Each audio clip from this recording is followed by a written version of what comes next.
Well, So, all right. and then in terms of all-star stuff, I'm assuming this topic's going to come up with this trade and everything, but I sent you the video when they were making God, it fun of was, this. yeah, it was hilarious to watch Kevin Durant's freaking, The NBA is a obviously, soap opera for men, is the same way the it's just NFL so, is. But it's just so funny because literally put in my notes that literally everyone's happy because everyone is happy with this trade. Like literally everybody involved because it's like James Harden very much did not like playing with Kevin Durant and Kyrie, and Kevin Durant very much didn't like playing with James Harden. Hence his comments post trade, and then obviously Ben Simmons did not want to play for the Sixers. That was very much apparent. And so that all is like a perfect marriage where I mean I heard a thing that like Ben Simmons like had a conversation with Durant about how like after the trade or something like a phone call where he was like getting emotional and he was like very appreciative of Durant for wanting to play with him.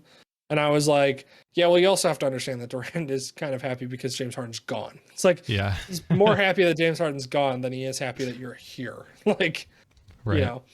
But either way, everybody's happy involved, and maybe Ben Simmons will actually play basketball again. Who knows? Maybe he'll mess around and shoot a broke three and Yeah. have fun. I mean, for So me, he'll always be the person that didn't shoot, underneath the basket or whatever, but I'm also way more of a casual watcher anyway, so he's literally just a meme queen to me at this point.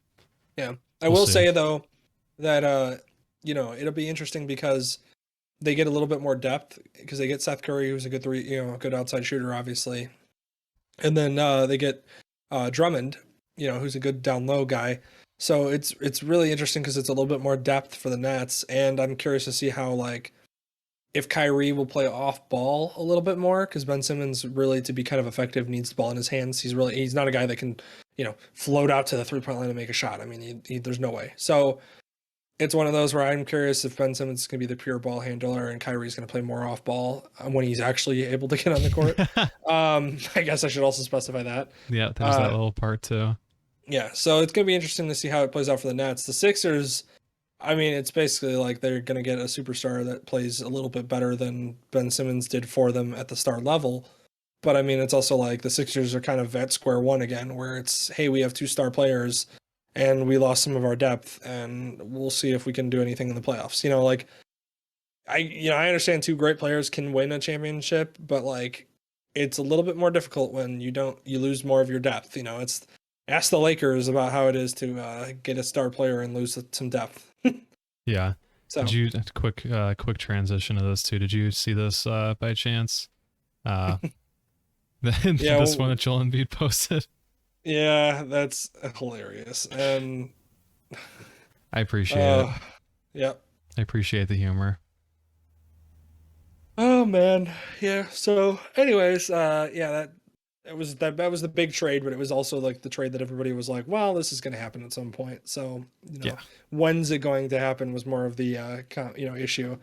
So, everybody involved is happy, and we'll see how it turns out. We'll see if it actually works out for the Nets and it works out for the Sixers, or if maybe both of them, are still going to be eh. And it happens the day before the NBA trade deadline because everyone, despite age, also waits up until the last moment of the deadline. I always think that's funny that the rumors go on and on and on, but nothing ever actually gets processed aside from like mid-tier trades. But like the bigger ones are always, hours before the deadline, minutes before the deadline, whatever. In every sport, it's funny. Yeah, I mean, literally the Cubs, not to change sport or anything, but the Cubs literally made the trade for Chris Bryant. I think it was like 5 minutes before the deadline. Like that's what I mean. Like Yeah. literally, it always happens like that, where it's like right before the deadline. Yeah, exactly.